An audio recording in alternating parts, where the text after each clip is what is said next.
സ്തോത്രം. ഈ രാത്രികാലവും കടന്നു വരുവാൻ കർത്താവ് നമ്മളെ സഹായിച്ചല്ലോ. എബ്രായ ലേഖനം അവസാന അധ്യായമാണല്ലോ ചിന്തിച്ചുകൊണ്ട് പഠിച്ചുകൊണ്ടിരിക്കുന്നത്.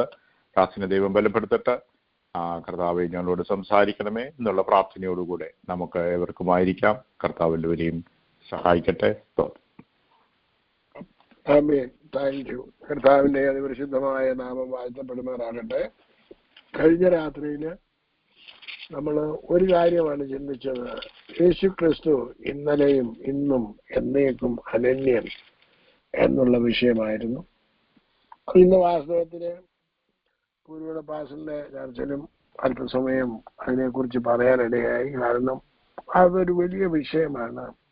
ദൈവം എന്നും എന്നേക്കും അനന്യൻ എന്നുള്ളത് അത് നമ്മുടെ ജീവിതത്തിൽ ഒരു വെളിപ്പാടായിട്ട് ലഭിക്കണം. അത് റെവലേഷനായിട്ട് കിട്ടിക്കഴിഞ്ഞു കഴിഞ്ഞാൽ നമ്മുടെ ജീവിതം ചേഞ്ച് ആകാൻ ഇടയായിത്തീരും. ദൈവം നിങ്ങളെ എല്ലാവരെയും അനുഗ്രഹിക്കട്ടെ. ഞാൻ പ്രാർത്ഥിക്കുന്നു. ഇന്ന് നമ്മൾ ചിന്തിക്കാൻ പോകുന്നത് അതിന്റെ താഴോട്ടുള്ള ഭാഗങ്ങളാണ്. 9 മുതൽ 15 വരെയുള്ള വാക്യങ്ങൾ. എബ്രായ ലേഖനം 13-ാം അധ്യായം 9 മുതൽ 15 വരെയുള്ള വാക്യങ്ങൾ ഒന്ന് വായിച്ചാട്ടെ. വിവിധവും അന്യവുമായ ഉപദേശങ്ങളാൽ ആരും നിങ്ങളെ വലിച്ചുകൊണ്ടു പോകരുത്. ആചരിച്ചു പോകുന്നവർക്ക് പ്രയോജനമില്ലാത്ത ഭോജന നിയമങ്ങളാലല്ല, കൃപയാൽ തന്നെ ഹൃദയം ഉറപ്പിക്കുന്നത് നല്ലത്. കൂടാരത്തിൽ ശുശ്രൂഷിക്കുന്നവർക്ക് അഹോവൃത്തി കഴിപ്പാൻ അവകാശമില്ലാത്ത ഒരു യാഗപീഠം നമുക്കുണ്ട്. മഹാപുരോഹിതൻ പാപപരിഹാരമായി രക്തം വിശുദ്ധ മന്ദിരത്തിലേക്ക് കൊണ്ടുപോകുന്ന മൃഗങ്ങളുടെ ഉടൽ പാളയത്തിന് പുറത്തു വെച്ച് ചുട്ടുകളയുന്നു. അങ്ങനെ യേശുവും സ്വന്തം രക്തത്താൽ ജനത്തെ വിശുദ്ധീകരിക്കേണ്ടതിന് നഗരവാതിലിന് പുറത്തു വെച്ച് കഷ്ടമനുഭവിച്ചു. ആകയാൽ നാം അവന്റെ നിന്ന ചുമന്നുകൊണ്ട് പാളയത്തിന് പുറത്ത് അവന്റെ അടുക്കൽ ചെല്ലുക.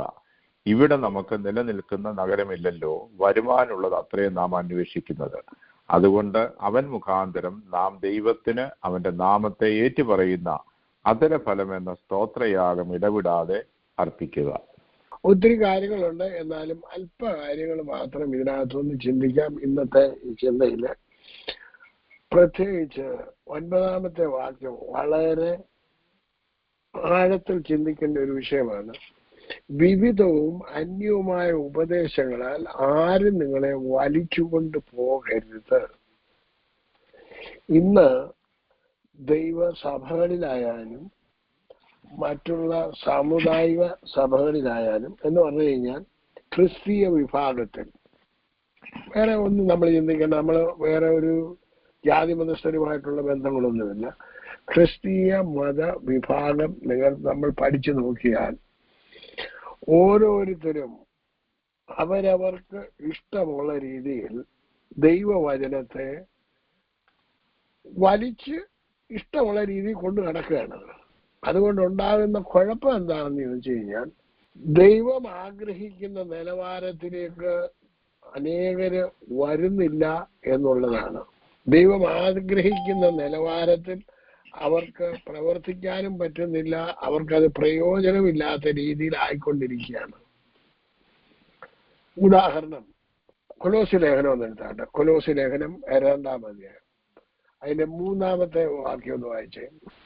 അവനിൽ ജ്ഞാനത്തിന്റെയും പരിജ്ഞാനത്തിന്റെയും നിക്ഷേപങ്ങളൊക്കെയും ഗുപ്തമായിട്ട് ഇരിക്കുന്നു. വശീകരണ വാക്കുകൊണ്ട് ആരും നിങ്ങളെ ചതിക്കാതിരിക്കാൻ ഞാനിത് പറയുന്നു. Thank you. ഇത് വളരെ സൂക്ഷിക്കണം. കർത്താവായ യേശു ക്രിസ്തുവിൽ കൊടുത്തിരിക്കുന്ന അല്ലെന്നുണ്ടെങ്കിൽ ആക്കി വെച്ചിരിക്കുന്നത് എന്തൊക്കെയാണ്? കർത്താവായ യേശു ക്രിസ്തുവിൽ ജ്ഞാനത്തിന്റെയും പരിജ്ഞാനത്തിന്റെയും എന്താ ഉള്ളത്? നിക്ഷേപങ്ങൾ ഉണ്ട്. നമ്മൾ വിചാരിക്കുന്ന പണമാണ് വലിയ നിക്ഷേപമെന്ന്. അല്ല ദൈവമക്കളെ, പണവും സ്വർണവും പണ്ട് നിങ്ങൾ എത്ര പേര് ഓർക്കുന്നുണ്ടെന്ന് അറിയത്തില്ല. 91 കുവൈറ്റില് ആ വാറ് നടന്നപ്പോ സ്വർണമെല്ലാം വെറുതെ വലിച്ചെറിഞ്ഞിട്ട് പോരുകയായിരുന്നു. സ്വർണം വാല്യൂ ഇല്ലാതെ പോയി. എന്താ കാര്യം? പണത്തിനോ സ്വർണത്തിനോ ഒന്നും രക്ഷപ്പെടുത്താൻ മനുഷ്യനെ കഴിയത്തില്ല. വെള്ളപ്പൊക്കം വന്നു നമ്മുടെ നാട്ടിൽ 2018. അന്ന് ഇതിനൊന്നും ആരെയും രക്ഷിക്കാൻ പറ്റിയില്ല. 2020 കൊറോണ വന്നു. ഇതിനാർക്കെയും രക്ഷിക്കാൻ പറ്റിയില്ല.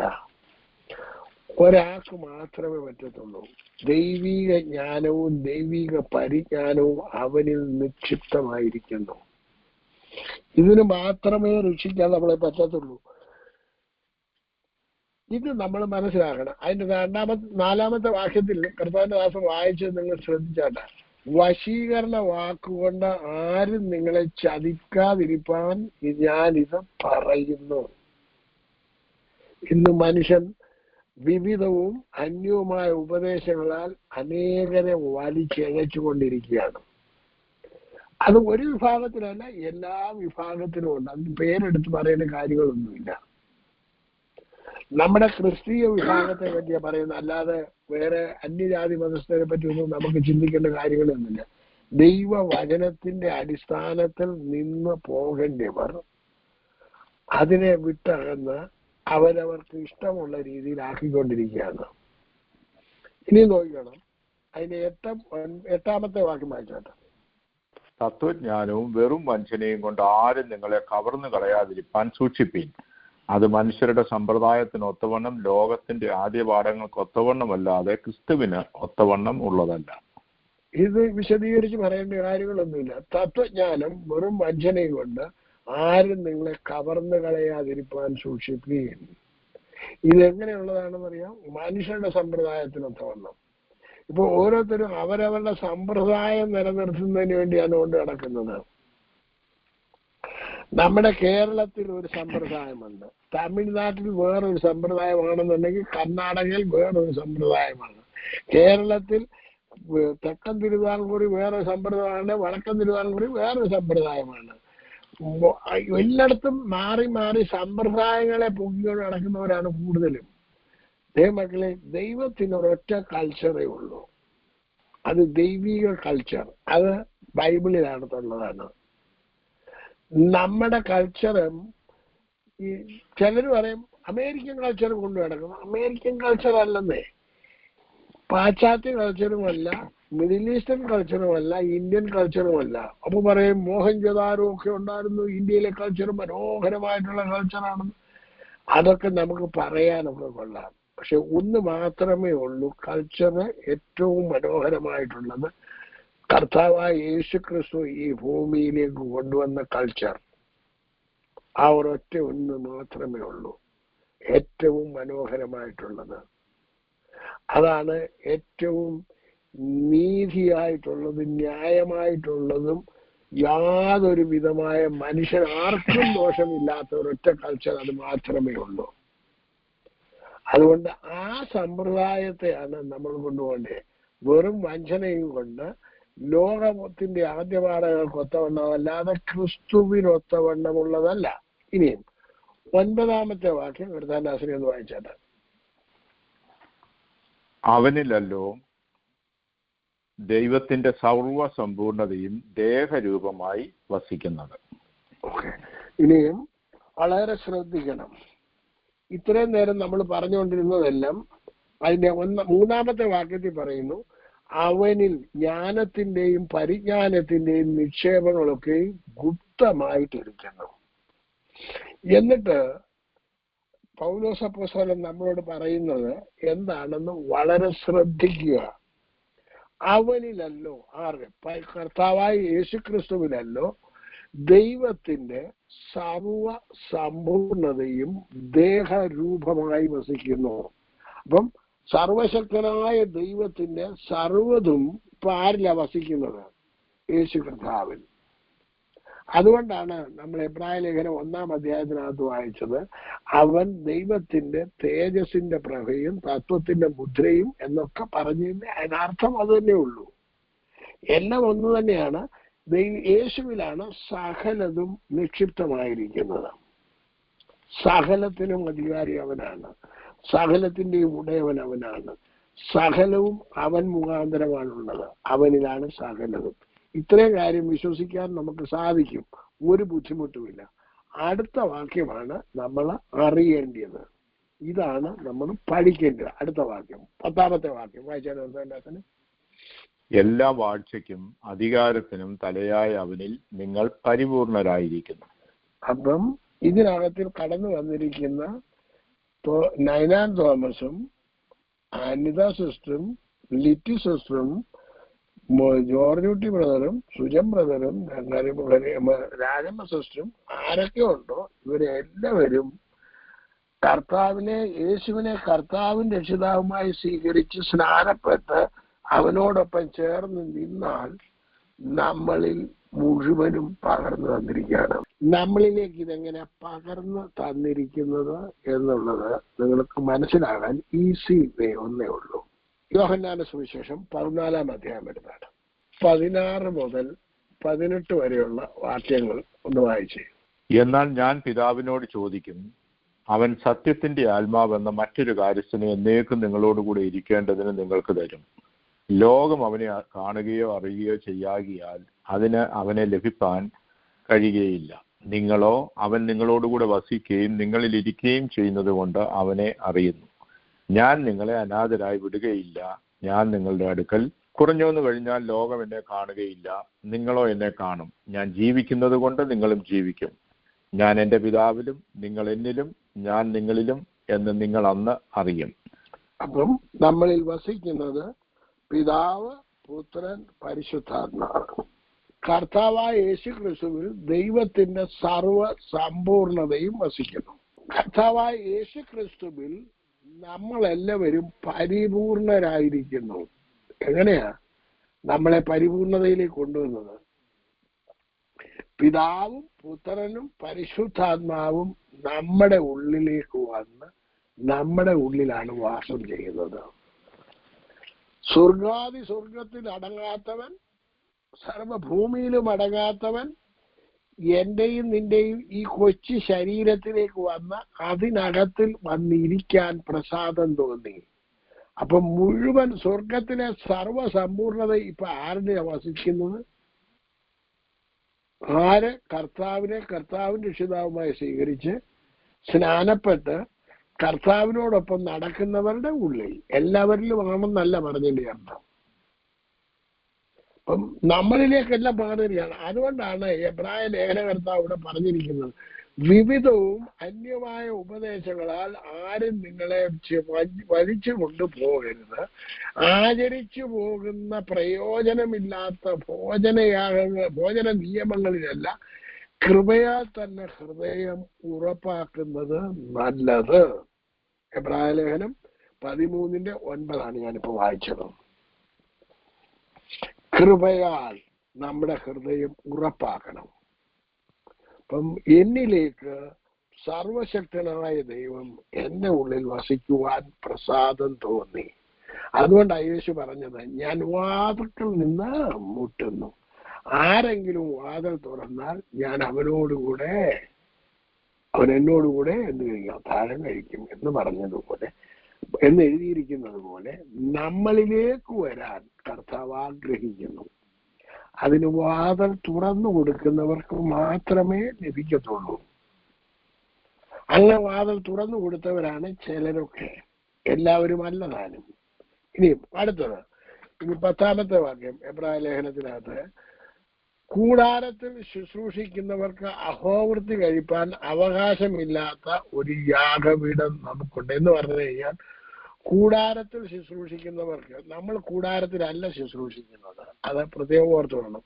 അങ്ങനെ അവർക്ക് വേണ്ടിയുള്ള അഹോവൃത്തി കഴിക്കാനുള്ള പരിപാടികളൊക്കെ ഉണ്ടെന്നാണ് പറഞ്ഞിരിക്കുന്നത്. അത് ലേവ്യ പുസ്തകത്തിനകത്ത് എല്ലാ കാര്യങ്ങളും ഉണ്ട്. ഇനിയും അഹോവൃത്തിയെ കുറിച്ചും കാര്യങ്ങളെ കുറിച്ചും പറയുന്നതിന് മുമ്പ് അടുത്ത വാക്കുകൾ കഴിഞ്ഞിട്ട്, മഹാപുരോഹിതൻ പാപപരിഹാരമായി രക്തം വിശുദ്ധ മന്ദിരത്തിലേക്ക് കൊണ്ടുപോകുന്ന മൃഗങ്ങളുടെ ഇടയിൽ പാളയത്തിന്റെ പുറത്ത് ചുട്ടുകളയുന്നു. ഇത്തരം കാര്യം വെക്കുക. ഇനി 11, 12, 13 വാക്യങ്ങൾ വായിച്ചാൽ കൊലോസ്യ ലേഖനത്തിനകത്തും, അവനിൽ നിങ്ങൾക്ക് ക്രിസ്തുവിന്റെ പരിച്ഛേദനയാൽ ജഡശരീരം ഉരിഞ്ഞു കളഞ്ഞതിനാൽ തന്നെ കൈകൊണ്ടല്ലാത്ത പരിച്ഛേദനയും ലഭിച്ചു. സ്നാനത്തിൽ നിങ്ങൾ അവനോടുകൂടെ അടക്കപ്പെടുകയും അവനെ മരിച്ചവരുടെ ഇടയിൽ ഉയർത്തെഴുന്നേൽപ്പിച്ച ദൈവത്തിന്റെ വ്യാപാര ശക്തിയിലുള്ള വിശ്വാസത്താൽ അവനോടുകൂടെ നിങ്ങളും ഉയർത്തെഴുന്നേൽക്കുകയും ചെയ്തു. അതിക്രമങ്ങളിലും നിങ്ങളുടെ ജഡത്തിന്റെ അഗ്രചർമ്മത്തിലും മരിച്ചവരായിരുന്ന നിങ്ങളെയും അവൻ അവനോടുകൂടെ ജീവിപ്പിച്ചു. ഓക്കെ, ഇതൂടെ പറഞ്ഞു കഴിയുന്നത് ഞാൻ ആദ്യം പറഞ്ഞ വചനങ്ങൾ പൂർണ്ണമാകുന്നുള്ളൂ. ഓക്കെ, ഇനി ശ്രദ്ധിച്ചോണം. അവനിൽ നിങ്ങൾക്ക് ക്രിസ്തുവിന്റെ പരിച്ഛേദനയാൽ ജഡശരീരം ഒഴിഞ്ഞു കളഞ്ഞതിനാൽ കൈകൊണ്ടല്ലാത്ത പരിച്ഛേദനയിൽ ലഭിച്ചു. അതെങ്ങനെയാണെന്നുള്ളതാണ്. ഈ കൈകൊണ്ടല്ലാത്ത പരിച്ഛേദന എങ്ങനെയാണെന്നാണ് പറയാൻ പോകുന്നത്. 12, സ്നാനത്തിൽ നിങ്ങൾ അവനോടുകൂടെ അടക്കപ്പെടുന്നു. ഞാൻ ഒരു കാര്യം കൂടെ പറയാം. ഇതിനകത്തിരിക്കുന്ന മിക്ക ആൾക്കാരും എനിക്ക് തോന്നുന്ന അനിത ഒഴിച്ച് മറ്റുള്ളവരെല്ലാം ശിശു സ്നാനം സ്വീകരിച്ചവരാണ്. കുഞ്ഞുങ്ങളെ മാമോദീസ മുക്കുന്ന അത് ശരിയായിരുന്നു എങ്കിൽ ബൈബിളിനകത്തും കാണുമായിരുന്നു.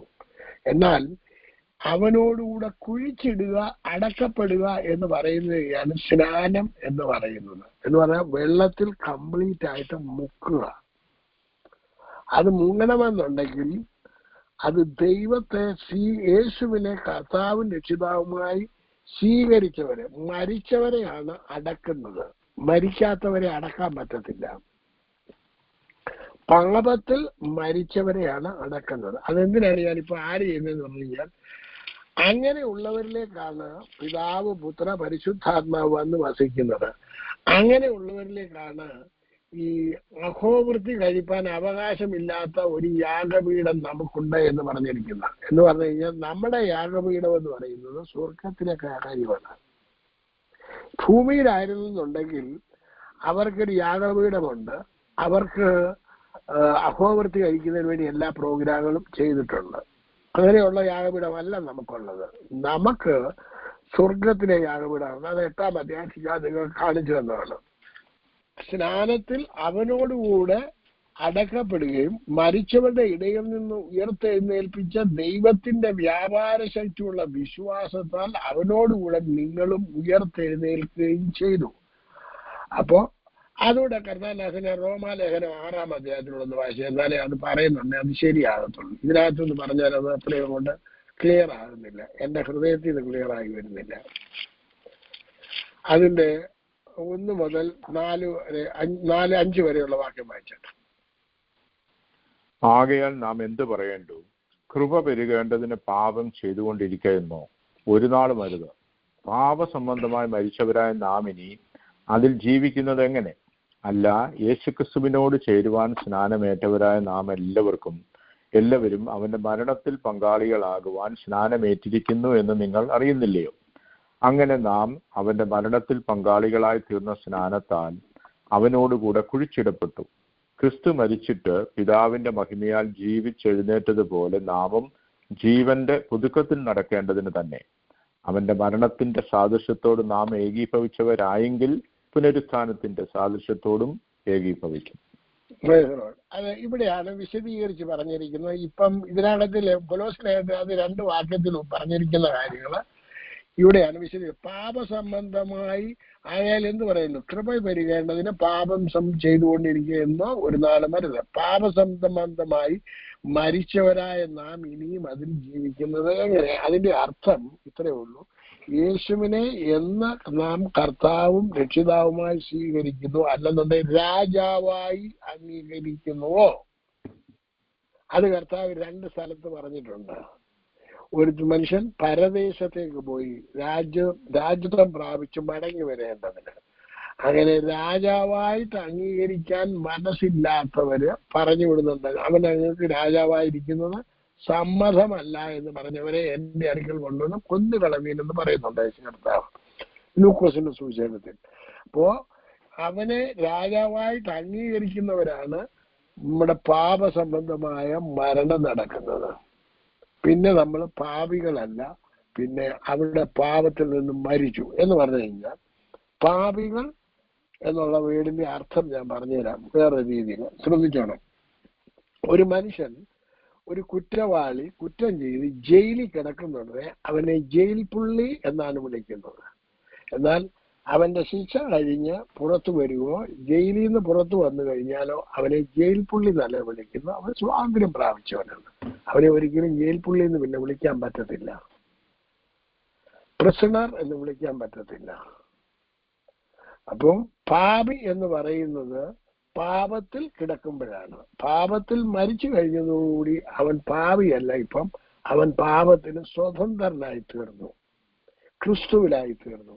അങ്ങനെ ക്രിസ്തു അല്ല, പിന്നെ അതിനുശേഷം അല്ല, മൂന്നാമത്തെ വാക്യം, അല്ല ക്രിസ്തുവിനോട് ചേരുവാൻ സ്നാനമേറ്റവരായ നിങ്ങളെല്ലാവരും അവന്റെ മരണത്തിൽ പങ്കാളികളാകുവാൻ സ്നാനമേറ്റിരിക്കുന്നു. അപ്പൊ സ്നാനം എന്തിനാണ്?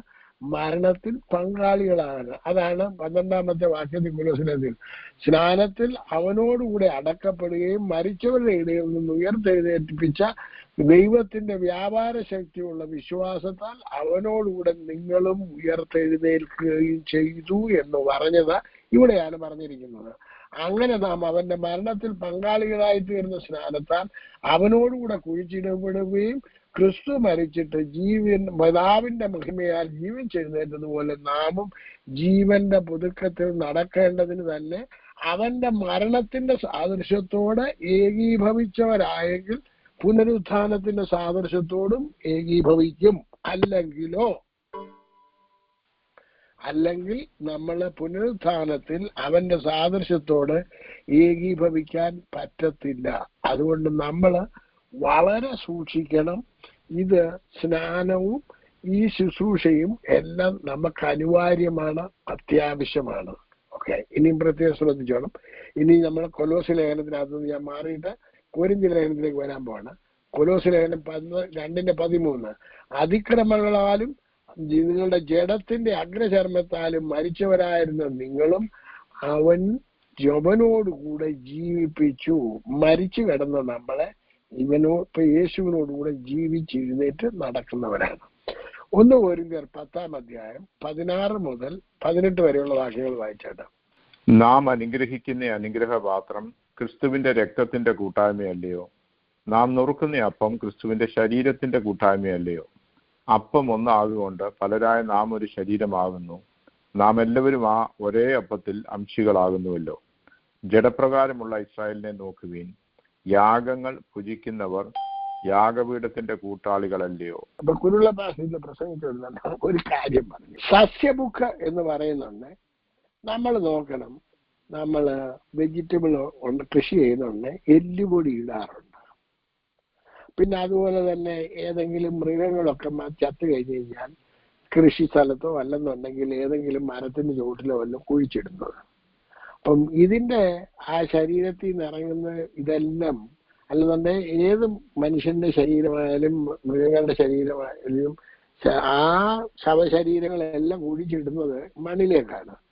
പക്ഷെ എന്നുണ്ടെങ്കിൽ ഈ സസ്യങ്ങൾ മുഴുവനും വലിച്ചെടുക്കുന്ന ആരുടെ ശരീരത്തിൽ നിന്നാണ്? ഈ ശരീരത്തിൽ നിന്നാണ്.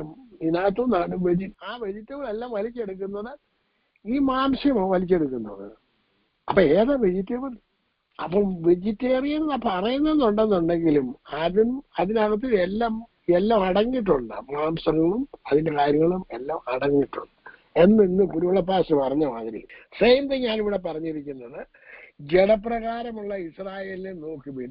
യാഗങ്ങൾ ഭജിക്കുന്നവൻ യാഗപീഠത്തിന്റെ കൂട്ടാളികൾ അല്ലയോ എന്ന് പറഞ്ഞതുപോലെ നമ്മള് കർത്താവിന്റെ അനുഗ്രഹിക്കുന്ന അനുഗ്രഹപാത്രം, ആ രക്തവും ആ നുറുക്കുന്ന അപ്പവും ഭക്ഷിക്കുമ്പോൾ നമ്മൾ കർത്താവിന്റെ ആ ശരീരവും രക്തവും സംബന്ധിച്ച് ഒന്നായി തീരുകയാണ് ചെയ്യുന്നത്. ഒരു ശരീരമായി തീരുകയാണ് ചെയ്യുന്നത്. ഞാൻ മുമ്പേ പറഞ്ഞു, പിതാവ്, പുത്രൻ, പരിശുദ്ധാത്മാവ് നമ്മളിൽ വസിക്കുന്നു. അതുപോലെ തന്നെ നമ്മളും കർത്താവും ഒന്നായി തീരുന്ന ഒരവസ്ഥയിലേക്ക് നമ്മൾ മാറുകയാണ്. ഇതാണ് വിശ്വാസത്തിന്റെ ഏറ്റവും വലിയ ഒരു ഉന്നതമായ പദവിയിലേക്ക് നമ്മളെ കൊണ്ടുവന്നിരിക്കുന്നത്. അപ്പോസ്തലനായ പൗലോസ്, എബ്രായ ലേഖനകർത്താവും ഉന്നതമായ പദവിയിലേക്ക് പിതാവ് യേശു കർത്താവും പറയുകയാണ്, പിതാവ്, പുത്ര, പരിശുദ്ധാത്മാവ് നമ്മളിൽ വസിക്കുന്നു. ആ രക്തവും ശരീരവും നമ്മൾ ഭക്ഷിക്കുമ്പോൾ അത് നമ്മൾ കർത്താവിലേക്ക് ഒന്നായി തീരുക, ഏക ശരീരമായി തീരുകയാണ്. വേറൊരു ഉദാഹരണം കൂടെ പറയാം. ഒരു പുരുഷനും സ്ത്രീയും തമ്മിൽ വിവാഹം കഴിക്കുമ്പോൾ അവരുടെ ശരീരം രണ്ടും കൂടെ ഒന്നിച്ചാകുക മാത്രമല്ല ചെയ്യുന്നത്, അവരുടെ മനസ്സും ഒന്നിച്ചാകുകയാണ് ചെയ്യുന്നത്. അവർ വിവാഹം കഴിച്ചില്ല, അല്ലാതെ തന്നെ ബന്ധം പുലർത്തിയാലും മൃഗങ്ങളെ പോലെ അല്ല. സെക്ഷൽ ഇമേജ് ഇത് മാത്രമല്ല ഉണ്ടാകുന്നത്, ഒരു ശരീരവും ഒരാത്മാവുമായി തീരുകയാണ് ചെയ്യുന്നത്. എന്ന് പറഞ്ഞതുപോലെ നമ്മൾ കർത്താവും നമ്മളുമായിട്ട് ഏക ശരീര അംശികളായി തീരുകയാണ് ചെയ്യുന്നത്. അപ്പൊ നമുക്ക് ഈ ലോകപ്രകാരം നടക്കാനായിട്ടുള്ള അവകാശമല്ല ഉള്ളത്. നമ്മൾ സ്വർഗീയമായിട്ടുള്ള ചിന്തയിൽ സ്വർഗീയമായ രീതിയിൽ വേണം നടക്കാൻ. അതാണ് ഈ പറഞ്ഞു വരുന്നതിന്റെ എല്ലാം സാരം. ഇനിയും പിന്നെ അവസാനം പറഞ്ഞേക്കുന്ന, അവസാനമല്ല, അതിന്റെ 11-ാമത്തെ വാക്യത്തിൽ പറഞ്ഞിരിക്കുന്നത് ഇബ്രായലേഖനം 13:11 മഹാപുരോഹിതൻ പാപപരിഹാരമായി രക്തം വിശുദ്ധ മന്ദിരത്തിലേക്ക് കൊണ്ടുപോകുന്ന മൃഗങ്ങളുടെ ഉടൽ പാളയത്തിന് പുറത്ത് ചുട്ടുകളയുന്നു. അത് ലേവ്യ പുസ്തകം 4-ാം അധ്യായം 11-12 വാക്യം വായിച്ചാണ്. കാളയുടെ തോലും മാംസം മുഴുവനും തലയും കാലുകളും കുടലും ചാണകവുമായി കാളയെ മുഴുവനും അവൻ പാളയത്തിന് പുറത്ത് വെണ്ണീറിടുന്ന വെടിപ്പുള്ള സ്ഥലത്ത് കൊണ്ടുപോയി വിറകിന്മേൽ വെച്ച് തീയിട്ട് ചുട്ടുകളയണം. വെണ്ണീർ ഇടുന്നിടത്ത് വെച്ച് തന്നെ അത് ചുട്ടുകളയണം. ഇത് പ്രത്യേകം ശ്രദ്ധിക്കണം. ഈ ചുട്ടുകളയുന്നത് പോലെ തന്നെ അതിന്റെ 12-ാമത്തെ വാക്യത്തിൽ പറയുന്ന, അങ്ങനെ യേശുവും സ്വന്തം രക്തത്താൽ ജനത്തെ ശുദ്ധീകരിക്കേണ്ടതിന് നഗരവാതിക്കൽ വെച്ച് കഷ്ടം അനുഭവിച്ചു. അപ്പം യേശുവിനെ കർത്താവിന്റെ രക്ഷിതാവുമായി സ്വീകരിച്ച നമുക്ക് ഒരു ശുദ്ധീകരണം കിട്ടി. എന്ന് അവർക്ക് കാളയെ കൊന്നപ്പോൾ അതിന്റെ രക്തം മൂലം ശുദ്ധീകരണം കിട്ടിയെന്നുണ്ടെങ്കിൽ നമുക്ക് ശുദ്ധീകരണം കിട്ടിയത് യേശുവിന്റെ രക്തത്താലാണ്. അവന്റെ രക്തം കൊണ്ട് ശുദ്ധീകരണം കിട്ടി. എന്നിട്ടാണ് ആകയാൽ അവന്റെ നിന്ന ചുമന്നുകൊണ്ട് പാളയത്തിന് പുറത്ത് അവന്റെ അടുക്കൽ ചെല്ലുക. പുരോഹിതൻ ചുട്ടുകളഞ്ഞ പോലെ കർത്താവായ യേശുവിനെ പാളയത്തിന് പുറത്ത് എന്ന് പറഞ്ഞാൽ നഗരവാതിക്കൽ വെച്ച് അവനെ പുറത്ത് കൊണ്ടുപോയി ഗോൽഗോത്തായി വരെ കൊണ്ടു നടക്കുന്നു. അത് നമ്മള് മത്തായിയുടെ സുവിശേഷത്തിൽ കാണാൻ സാധിക്കും. അത് നമുക്കൊന്ന് വായിക്കാം. മത്തായിയുടെ സുവിശേഷം 27-ാം അധ്യായത്തിന്റെ 29 മുതൽ 39 വരെയുള്ള വാക്യങ്ങൾ. മുള്ളുകൊണ്ടൊരു കിരീടം മെടഞ്ഞ് അവന്റെ തലയിൽ വെച്ചു, വലം കൈയിൽ ഒരു കോലും കൊടുത്തു, അവന്റെ മുൻപിൽ മുട്ടുകുത്തി, യഹൂദന്മാരുടെ രാജാവേ ജയ ജയ എന്ന് പരിഹസിച്ചു പറഞ്ഞു. പിന്നെ അവന്റെ മേൽ തുപ്പി കോലെടുത്ത് അവന്റെ തലയിൽ അടിച്ചു. അവനെ പരിഹസിച്ചു തീർന്നപ്പോൾ മേലങ്കി നീക്കി അവന്റെ സ്വന്തം വസ്ത്രം ധരിപ്പിച്ച് ക്രൂശിപ്പാൻ കൊണ്ടുപോയി. അവർ പോകുമ്പോൾ ശീമോൻ എന്നു പേരുള്ള കുറേനക്കാരനെ കണ്ടു. അവന്റെ ക്രൂശി ചുമപ്പാൻ നിർബന്ധിച്ചു. തലയോടിടമെന്ന അർത്ഥമുള്ള ഗോൽഗോഥ എന്ന സ്ഥലത്തെത്തിയപ്പോൾ അവന് കയ്പ് കലക്കിയ വീഞ്ഞു കുടിപ്പാൻ കൊടുത്തു. അത് രുചിച്ചു നോക്കിയാറ് അവന് കുടിപ്പാൻ മനസ്സായില്ല. അവനെ ക്രൂശിൽ തറച്ച ശേഷം അവർ ചീട്ടിട്ട് അവന്റെ വസ്ത്രം പകുത്തെടുത്തു. അവിടെ ഇരുന്നു കൊണ്ട് അവനെ കാത്തു. യഹൂദന്മാരുടെ രാജാവായ യേശു എന്ന് അവന്റെ കുറ്റസംഗതി എഴുതി അവന്റെ തലയ്ക്ക് മീതെ വെച്ചു. വലത്തും ഇടത്തുമായി 2 കള്ളന്മാരെയും അവനോടുകൂടെ ക്രൂശിച്ചു. കടന്നു പോകുന്നവർ തല കുലുക്കി അവനെ ദുഷിച്ചു. ഇപ്പം ഈ നിന്ന ചുമന്നുകൊണ്ട് പാളയത്തിന് പുറത്ത് വരിക ഗോൽഗോത്ത എന്ന സ്ഥലത്ത് വരെയും. അപ്പം യെരൂശലേമിൽ നിന്ന് നടത്തിക്കൊണ്ട് ക്രൂശും ചുമന്നുകൊണ്ട് അത് നടത്തി അവിടെ കൊണ്ടുചെന്ന് കർത്താവിനെ ക്രൂശിക്കുന്ന പുറത്തു കൊണ്ടുപോയി, പാളയത്തിന് പുറത്തു കൊണ്ടുപോയി. ഇത്ര കാര്യം. അപ്പൊ എന്തിനാണ് അതിന്റെ അർത്ഥം? അത് ഒരു നിഴലായിരുന്നു ഇവിടെ ലേവ്യ പുസ്തകത്തിൽ നടന്നത്. എബ്രായ ലേഖനത്തിൽ പറയുന്നത് അതുപോലെ കർത്താവും നമുക്ക് വേണ്ടി പാളയത്തിന് പുറത്ത് കഷ്ടം അനുഭവിച്ചു. അതുകൊണ്ട് നമ്മളും പുറത്തു വരണം. എവിടെ നിന്ന്? ലോകത്തിൽ നിന്നും പുറത്തു വരണം. അതുകൊണ്ടാണ് നമ്മൾ ലോകക്കാർ അല്ല എന്ന് പറയുന്നത്. ആരല്ല നമ്മൾ? ലോകക്കാരല്ല. ലോക മനുഷ്യരെ പോലെ ജീവിക്കാൻ നമുക്ക് അനുവാദം ഇല്ല. ഇനി ഗോൽഗോത്ത, അതിനെക്കുറിച്ച് ഇപ്പോൾ ഇത് കൃതദാസം വായിച്ചുകൊണ്ടിരുന്നുണ്ട്. പ്രത്യേക എന്റെ ഹൃദയത്തിൽ അതാണ്. ഞാൻ ഒരു ദൈവദാസനെ കൂടെ 2-3 ദൈവദാസന്മാരെ കൂടെ കേട്ടിട്ടേ ഉള്ളതേ വായിച്ച് അറിവൊന്നുമില്ല. അത് ഇപ്രകാരമാണ് അവർ പറഞ്ഞേക്കുന്നത്. ദാവീദ് ഗോലിയാത്തിനെ കൊന്നു. അവന്റെ തല ജെറുസലേമിൽ കൊണ്ടുവന്നു കുഴിച്ചിട്ടു. അതിന്റെ മേളിലായിരുന്നു ദാവീദ് സിംഹാസനം വെച്ചത്. അതുകൊണ്ടാണ് ദാവീദിനെ അവിടെ കയറ്റുകയില്ല എന്ന് യെബൂസ്യർ പറഞ്ഞത്. ആ യെബൂസ്യരുടെ നാട് പിടിച്ചെടുത്തിട്ട് അതിന് യെരുശലേം എന്ന് പേര് കൊടുത്തുകൊണ്ട് അവിടെയാണ് യേശു കർത്താവ് ഇവിടെ വാഴാൻ പോകുന്നത്, സിംഹാസനത്തിലാണ് ഇരിക്കാൻ പോകുന്നത്. അത് ഈ കുഴിച്ചിട്ട സ്ഥലമാണ് തന്നെയാണ് ഗോൽഗോത്ത എന്ന അവന്റെ തലയ്ക്ക് മേളിലാണ് കർത്താവ് കാൽ വെച്ചത് എന്നൊക്കെയാണ് ആൾക്കാർ പറയുന്നത്. അത് എനിക്ക് സൂക്ഷ്മമൊന്നും അറിയത്തൊന്നുമില്ല. ഇത് ചരിത്രത്തിലുള്ളതാണോ അതും എനിക്കറിയത്തില്ല. കേട്ടിട്ടുള്ള കാര്യം ഞാൻ പറഞ്ഞുള്ളൂ. ദേവദാസന്മാരാരോ പ്രസംഗിച്ച് കേട്ടിട്ടുള്ളതാണ്. അതാരാന്ന് ഞാൻ ഓർക്കുന്നില്ല. അതുകൊണ്ട് ഞാൻ പറഞ്ഞതേ ഉള്ളൂ. അവിടേക്കാണ് നമ്മൾ കടന്നില്ലേ. അപ്പൊ നമ്മൾ എന്താണ്, നമ്മള് ലോക മനുഷ്യരെ പോലെ ജീവിക്കാൻ നമ്മൾക്ക് ക്രിസ്ത്യാനിയെ നമുക്ക് അവകാശമില്ല. നമ്മൾ ക്രിസ്തുവിന് വേണ്ടി വേർതിരിക്കപ്പെട്ടവരാണ്. നമ്മള് ഒരു സെപ്പറേറ്റ് മനുഷ്യനാണ്. അതുകൊണ്ടാണ് നമ്മൾ ദൈവ മക്കളെന്ന് അവകാശപ്പെടുന്നത്. അതാണ് ഇവിടെ പറഞ്ഞു തീർക്കുന്നത്. ഇനി നോക്കണം, അതിന്റെ 14-ാമത്തെ വാക്യം എബ്രായ ലേഖനത്തിനകത്ത് 13:14. ഇവിടെ നമുക്ക് നിലനിൽക്കുന്ന നഗരം ഇല്ലല്ലോ. വാ, അപ്പൊ ലോകക്കാരാണോ? അല്ല, വരുവാനുള്ളതിനെ അത്രേ നാം അന്വേഷിക്കുന്നത്. അതും 15. അതുകൊണ്ട് അവൻ മുഖാന്തരം, ആര്? യേശു മുഖാന്തരം നാം ദൈവത്തിന്റെ നാമത്തെ ഏറ്റുപറയുന്ന അധരഫലം എന്ന സ്തോത്രയാഗം ഇടവിടാതെ അർപ്പിക്കുക. കർത്താവിന്റെ നാമത്തെ ഏറ്റുപറയുന്ന അധരഫലം. യേശുവാണ് എന്റെ കർത്താവ്. യേശു അല്ലാതെ നമുക്ക് വേറൊന്നും ഇല്ല. ഈ ഭൂമി നമുക്കുള്ളതല്ല, അല്ലെന്നുണ്ടെങ്കിൽ ഈ ലോകം നമുക്കുള്ളതല്ല. കർത്താവ് വരുവാനുള്ളതിനെയാണ് ഞാൻ പ്രതീക്ഷിക്കുന്നത്. അതുകൊണ്ട് അവന്റെ നിന്ന ചുമന്നുകൊണ്ട് പുറത്തു വരുന്നവരെയാണ് കർത്താവ് സ്വീകരിക്കുന്നത്. അതിനായി നമുക്ക് കർത്താവിന്റെ സന്നിധി കടന്നു ചെല്ലുവാൻ ദൈവമായ കർത്താവ് നിങ്ങളെ എല്ലാവരെയും അനുഗ്രഹിക്കുകയും സഹായിക്കുകയും ചെയ്യുമാറാകട്ടെ എന്ന് പറഞ്ഞുകൊണ്ട് ഞാൻ എൻ്റെ വാക്കുകളെ അവസാനിപ്പിക്കുന്നു. ദൈവത്തിന്റെ കൃപ നിങ്ങളോട് എല്ലാവരോടും കൂടെ ഇരിക്കുമാറാകട്ടെ. സ്തോത്രം. Praise the Lord. രാത്രികാലവും നമ്മളെ കേൾപ്പിച്ച നല്ല ദൈവികാലോചനയ്ക്കായിട്ട് ദൈവത്തെ സ്തുതിക്കാം. ദാസനെ ദൈവം ബലപ്പെടുത്തിയല്ലോ. കേട്ട വചനങ്ങൾക്കായിട്ട് ദൈവത്തെ സ്തുതിച്ച് സ്തോത്രം ചെയ്തുകൊണ്ട് പ്രാർത്ഥനയോടുകൂടി ആയിരിക്കാം. 9 മുതൽ 14 വരെയുള്ള വാക്യങ്ങൾ ആമേന് വിവിധവും അന്യവുമായ ഉപദേശങ്ങളാൽ ആരും നിങ്ങളെ വലിച്ച് കൊണ്ടുപോകരുത്. അപ്പോൾ തന്നെ നമ്മൾ എങ്ങനെയാണ് പരിപൂർണരാകുന്നത്? ക്രിസ്തുവിന്റെ ജ്ഞാനപ്രകാരം, അവന്റെ ഉപദേശപ്രകാരം, അവന്റെ ഇഷ്ടം ചെയ്യുമ്പോഴാണല്ലോ.